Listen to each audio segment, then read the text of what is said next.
Hello and welcome to The Virus. I'm Jeremy Fernandez. After months of lockdowns and many days spent working from home, many people were looking forward to getting back to a bit of normality. But the Omicron wave and latest surge in cases have seen millions of Australians forced back into isolation. Coming up, we'll look at how COVID is impacting on workplaces. But first, Casey Briggs joins us. Casey, what's the data telling us about just who is getting COVID? Hi, Jez. Well, you say millions of people forced back into isolation. That is no exaggeration in just the last couple of months since the start of February. So we're talking after the worst of the Omicron wave, chapter 1 at least. What we've seen is more than 2 million cases reported. That's just since February 1. And add in many, many more who have also been forced into isolation because they're close contacts of those more than 2 million cases. Where are we at right now? Well, on Thursday, we had 59,600 new cases. The average on a weekly basis is at about 56,000. The good thing about that, though, is that that number is growing a bit slower than it was last week. And maybe, just maybe, we're beginning to see this curve turn downwards once again. Of course, these are national figures and the situation is different in different states and territories. So let's break that down and have a look at the per capita figures across the country just since the last month or so. So talking about this second part of the Omicron wave. And what we're seeing at the moment is a lot of cases being found in Tasmania, a lot of cases being found in Western Australia, and those waves look to be still growing at least somewhat at the moment. Cases have flattened out in New South Wales. We're seeing a decrease in Canberra. We're seeing a decrease in Queensland. So you can see this is growing in some areas, receding in others. And we're getting a good indication of that from this, even though we do know there are lots of cases being undetected, and the numbers that we're seeing reported from state governments every day are not every single case of the novel coronavirus. And let's have a look at who those 2 million people are, or at least their age profiles, just by looking at New South Wales data for the moment. And what we're seeing in New South Wales is about 60% or more of all cases at the moment are among people aged under 40. And of those, they're roughly half split between young adults, people between 20 and 39. So they are, young workers, a lot of them overrepresented in certain industries like, say, hospitality. The other half of those, 60%, well, they're people aged between 0 and 19. So a lot of people who are at school, having their schooling disrupted, and disrupting the lives and the work of their working-aged parents in many cases as well. One thing, though, that is good to see, Jez, is that cases among people aged 60 plus, remember that's the age group that, generally speaking, we're most worried about when it comes to severe disease, they look to be flattening out at the moment, maybe even beginning to decline. Casey, thank you. Well, with so many of us forced into isolation, it hasn't been business as usual for a lot of people. So what impact is COVID having on the workplace? Joining us, a CEO of the Council of Small Business Organisations Australia, Alexi Boyd, and Thomas Costa, the Assistant Secretary of Unions New South Wales. Welcome to both of you. Alexi, small business has a very particular set of considerations to take in. When things start getting shut down, people are put into isolation. What has this period of trying to get back to normal been like for small business? Well, in a word, unstable. And that's what small businesses really need right now to start planning their way out of the crisis COVID has caused them in their businesses over the last 2 years. And what this latest wave does is provide a real level of instability that's quite difficult to manage for small businesses. If you think about the micro businesses that maybe have between 5 and 10 employees, it only takes 2 employees to be a close contact or knocked out of action by the virus itself. And then it's very disruptive and a business might even have to close. And it's not just the businesses that we can see and feel, those on the high street that we're really feeling the anxiety from because we can see it in front of us, but it's all those businesses behind them. It's the professionals who are lacking that contact with their workforce and unable to develop projects or have that real cohesion as a team. It affects them. It also affects the businesses who rely on being around each other to be able to work cohesively as well. And if you think about an area like manufacturing, manufacturing, small businesses really need their staff at every point of the supply chain to be able to make it happen. So it's hugely disruptive, and more than just having to deal with it on a day-by-day basis, it also creates an inability for small businesses to plan for those projects, for those goods and services that they might want to develop. They can't innovate when they don't have the staff to do it. It's hugely problematic right now. Thomas, I'm interested in your view on this too, the impact for workers, particularly those, as we just heard from Casey, in that 20-plus age bracket.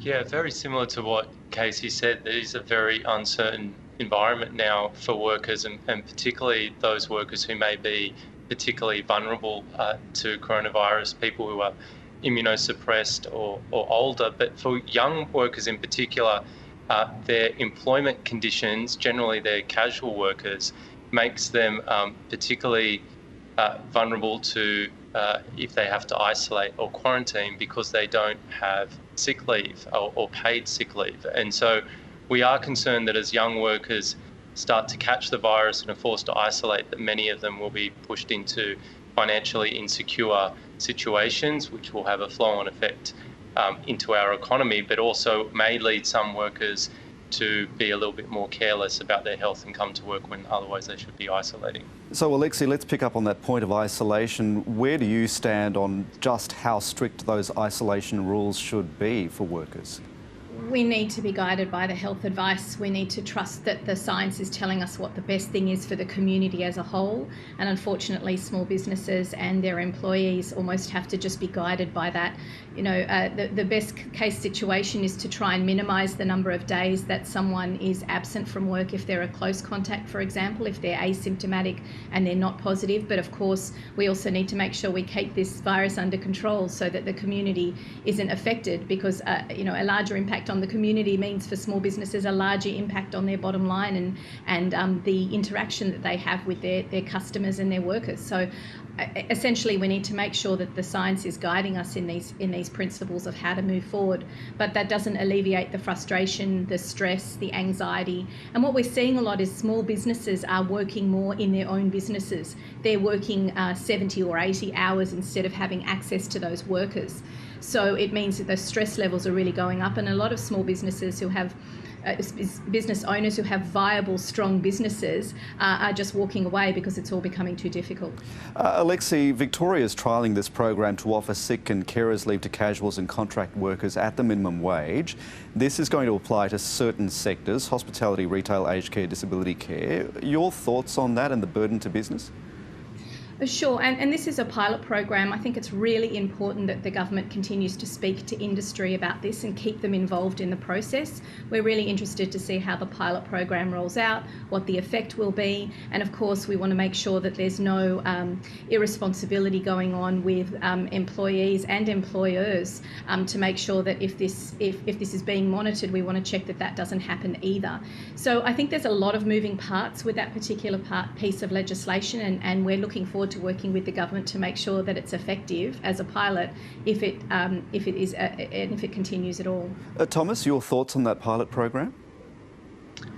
Look, we welcome that pilot program. Sick leave for casuals has been something we've been calling for some time, particularly since the pandemic started. And the reason for that is that many casual workers are bearing the full brunt of the economic cost of the pandemic, and that's not fair.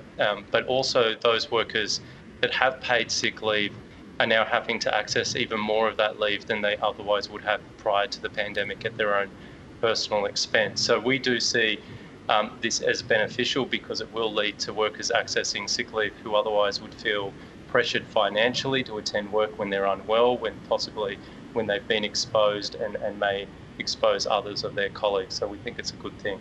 Thomas, one of the things we're seeing resulting from all of this is the shortage of workers, but it's not exactly playing out well for workers in that wages are not exactly going up right now.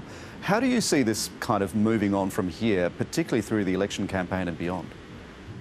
I think it's a really important point that you're making, that just because we have a shortage of workers doesn't mean wages go up. For a long time, there was this myth that high immigration led to lower wages. The truth is that lower wages are caused by structural restraints on workers negotiating higher pay rises. And what we're finding now that even though there is much more demand for workers, wages aren't going up because of those structural restrictions. So restrictions on unions being able to bargain for workers, the restriction on unions being able to collectively organise workers has made it a lot harder for workers to get pay rises, and we're seeing that play out now.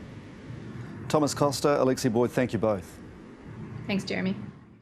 Health authorities are providing daily case figures, but it's thought the real number of people who've actually had COVID is unknown. Australian scientists are hoping to change that by examining samples from blood donors. To explain more, Professor John Calder from the Kirby Institute joins us now. Professor, thanks for joining us.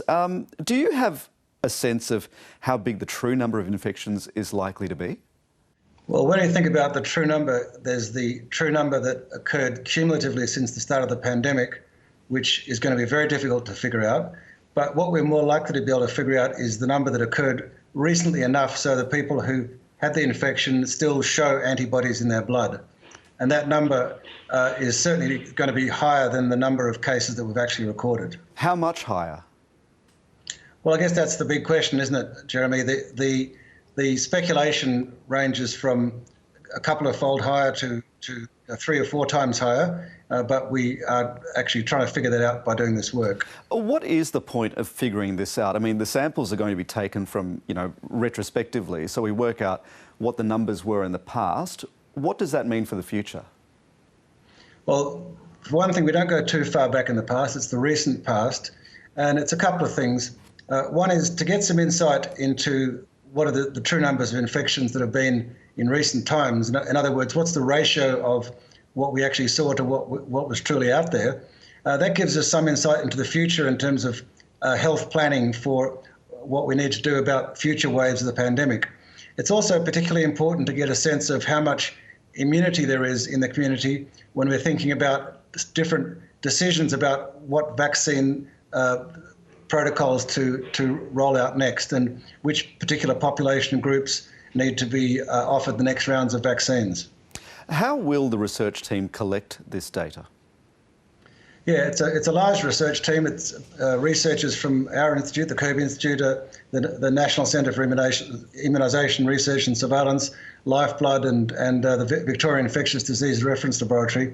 We're working very closely with Lifeblood, our partner, to actually obtain what are effectively discarded specimens from blood donors. So people donate blood, and in the part of the specimen that's not necessarily going to be used, we obtain, disconnected from any personal identifiers, apart from age, sex and postcode, and that's tested for the presence of COVID-19 antibodies.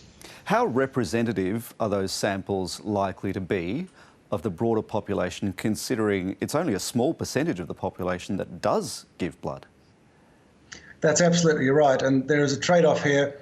We are adopting the practicality of getting access to these blood specimens, very well aware that, as you say, blood donors are not a random sample in any sense.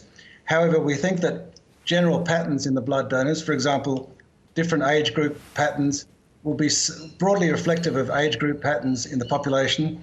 And certainly if we're able to do this over time and have multiple looks at blood donors over time, that the changes we see in blood donors will be broadly reflective of changes in the population. And is it particular age groups that are likely to have been carrying the virus unawares?